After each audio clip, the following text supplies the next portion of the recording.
अनुराग हंसते हुए डरावनी आवाज में कहता है, साया काला साया, तेरी मौत का साया। जैसे ही वर्चस्विनी अनुराग के मुंह से ये बात सुनती है, उसकी रूह कांप जाती है। उसके पैर डर के मारे थर-थर कांपने लग जाते हैं। अनुराग के मृत शरीर में वापस से जान आ गई थी। वो काला साया अनुराग के शरीर में प्रवेश कर चुका था। अनुराग की वैसी ही आवाज सुनाई दे रही थी जैसे काले साए की आवाज सुनाई देती थी। अनुराग वर्चस्विनी के पास जाते हुए कहता है, ब्लड मून की खूनी बारिश, काली शक्तियों का हूं मैं वारिस। ब्लड मून की खूनी बारिश, काली शक्तियों का हूं मैं वारिस। अनुराग यही सब बड़बड़ाते हुए वर्चस्विनी के पास जाता है और उसके पसीने से भीगे बदन को ऊपर से लेकर नीचे तक देखने लग जाता है। अनुराग वर्चस्विनी के बदन को वैसी ही नजरों से देख रहा था जैसे काला साया देखा करता था जब उसने अनुराग के शरीर में प्रवेश नहीं किया था। अनुराग की आंखें पीले रंग में चमक रही थी, साथ में उसके हाथ के 5 निशान भी। वर्चस्विनी डरते हुए कहती है, छोड़ दो, मुझे जाने दो, मुझे मेरी बेटी तारा के पास जाना है, जाने दो मुझे। अनुराग भारी आवाज में कहता है, तुझे तेरी बेटी के पास जाना है? तारा के पास? वर्चस्विनी हड़बड़ाहट के साथ कहती है, हाँ, मुझे मेरी तारा के पास जाना है, मेरी बेटी तारा के पास। अनुराग खुद से बड़बड़ाते हुए कहता है, तारा, दुनिया का आखिरी सितारा, तारा, आखिरी सितारा। वर्चस्विनी के कुछ समझ नहीं आ रहा था कि अनुराग क्या बड़बड़ा रहा था। वो बस डर के मारे सहमी हुई थी। उसे डर था कि पता नहीं अनुराग कब क्या कर दे, इसलिए वो चुप बैठी रहती है, ज्यादा कुछ नहीं बोलती है। तारा का नाम बड़बड़ाते हुए अनुराग हंसने लग जाता है। उसके हंसने की आवाज ग्रेवयार्ड कोठी में गूंजने लग जाती है। ग्रेवयार्ड कोठी के ऊपर काले बादलों की संख्या और ज्यादा बढ़ गई थी। वो ग्रेवयार्ड कोठी के ऊपर ही मंडराए जा रहे थे। इस तरफ हवेली के अंदर युग और उसके दोस्त हॉल में थे। यामिनी वहां पर नहीं थी। चैटर्जी ने उन्हें सब कुछ बता दिया था कि उसके और वर्चस्विनी के साथ रास्ते में क्या हुआ था। सारी बात सुनने के बाद कछुआ चैटर्जी पर ही इल्जाम लगा रहा था। उसे काले साए के साथ मिला हुआ समझ रहा था, पर युग के और अभिमन्यु के समझाने पर वो उनकी बात मान गया था और वर्चस्विनी को बचाने के बारे में सोचने लग गया था।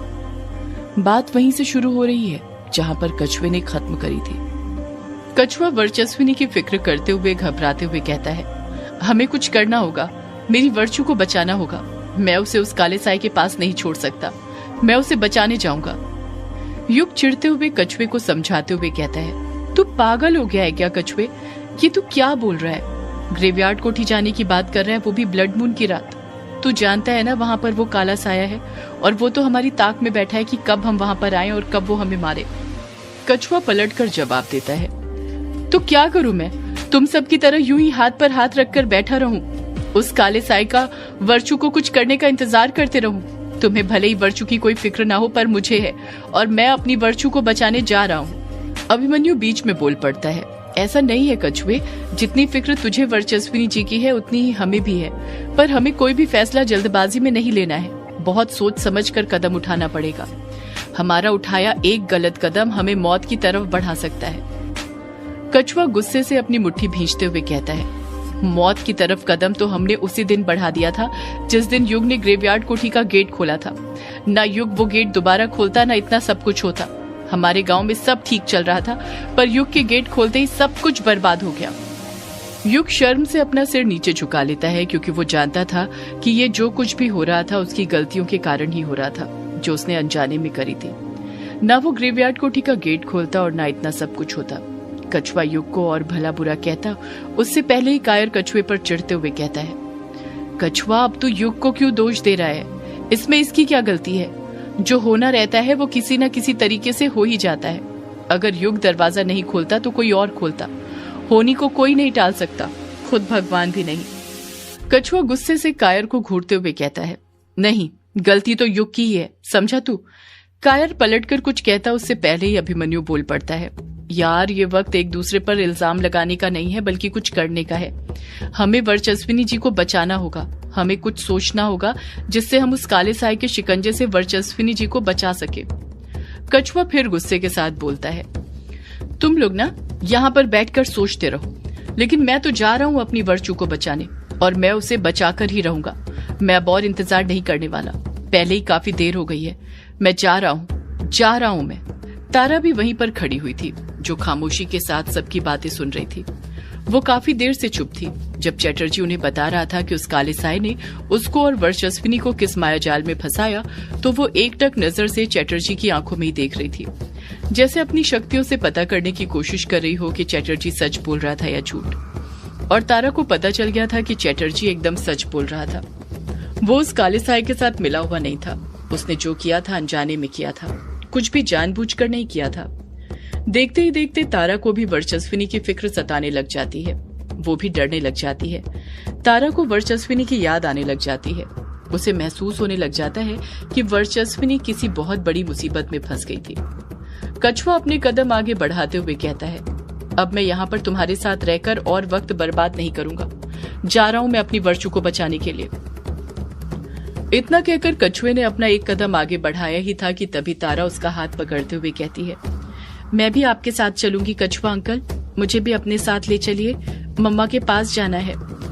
तारा के हाथ पकड़ते ही कछुआ वहीं पर रुक जाता है और तारा का हाथ छुड़ाते हुए कहता है, नहीं तारा, तुम मेरे साथ नहीं चल सकती, वहाँ खतरा है बेटा। तारा पलट कर कहती है, खतरा है तो आप वहाँ पर क्यों जा रहे हैं कछुआ अंकल? मैं भी आपके साथ चलूंगी, मैं आपको अकेले नहीं जाने दूंगी। मुझे भी मेरी मम्मा के पास जाना है, वो मुसीबत में है, मैं महसूस कर सकती हूँ। कछुआ ना में अपना सिर हिलाते हुए कहता है, नहीं तारा, तुम अभी इतनी बड़ी नहीं हुई हो कि मेरे साथ वहां पर चल सको। तुम अभी बहुत छोटी हो, तुम यहीं पर रहो, मैं आपकी मम्मा को लेकर आता हूँ। वादा रहा मेरा तुमसे, मैं उन्हें ले आऊंगा। तारा कछुए की आंखों में देखते हुए कहती है, मैं छोटी हुई तो क्या हुआ कछुआ अंकल, आप शायद भूल रहे हैं मैं महाशक्ति हूँ, मैं ही उस काले साए का अंत कर सकती हूँ। जब तारा ये बात कछुए की आंखों में देखते हुए कहती है, तब कछुए को न जाने क्या हो जाता है। उसे तारा की आंखों में उम्मीद की एक किरण दिखाई देने लग जाती है और वो ना चाहते हुए भी तारा को मना नहीं कर पाता है और हाँ में अपना सिर हिला देता है। कछुआ वापस से तारा का हाथ थामने लग जाता है। युग कछुए को देखकर समझ गया था कि वो क्या करने जा रहा था। कछुआ ने अभी तारा का हाथ वापस से थामा ही था कि युग हड़बड़ाहट के साथ बोल पड़ता है, रुक जा कछुआ, ये तू क्या करने जा रहा है? तू तारा को लेकर ग्रेवयार्ड कोठी जाने का सोच भी कैसे सकता है?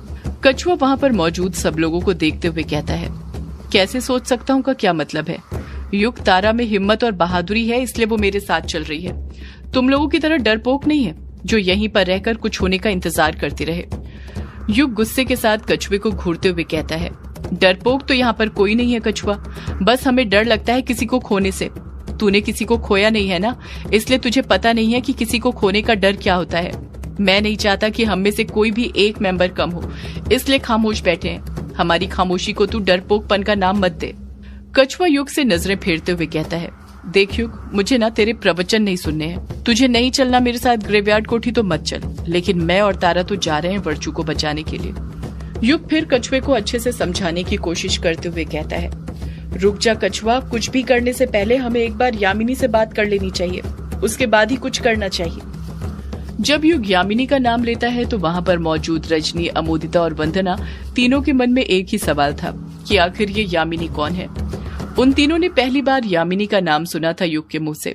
अमोदिता मन में सोचने लग जाती है, अब ये यामिनी कौन है जिसके बारे में युग जी बात कर रहे हैं, और युग जी उससे पूछने के लिए क्यों बोल रहे हैं? वो क्या कहीं की महारानी है जो उससे पूछना पड़ेगा कि क्या करना है क्या नहीं? अभिमन्यु को भी युग की बात ठीक लगने लग जाती है और वो युग का साथ देते हुए कछुए से कहता है, हाँ कछुआ, युग सही कह रहा है, हमें कुछ भी करने से पहले यामिनी से बात कर लेनी चाहिए। वही हमें बता सकती है कि हमें क्या करना चाहिए, ग्रेवयार्ड कोठी जाना चाहिए या नहीं।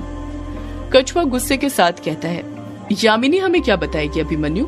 उसे तो खुद नहीं पता है कि उसकी माँ कहाँ पर कैद है। उस काले साए ने उसकी माँ को कहाँ पर कैद करके रखा है।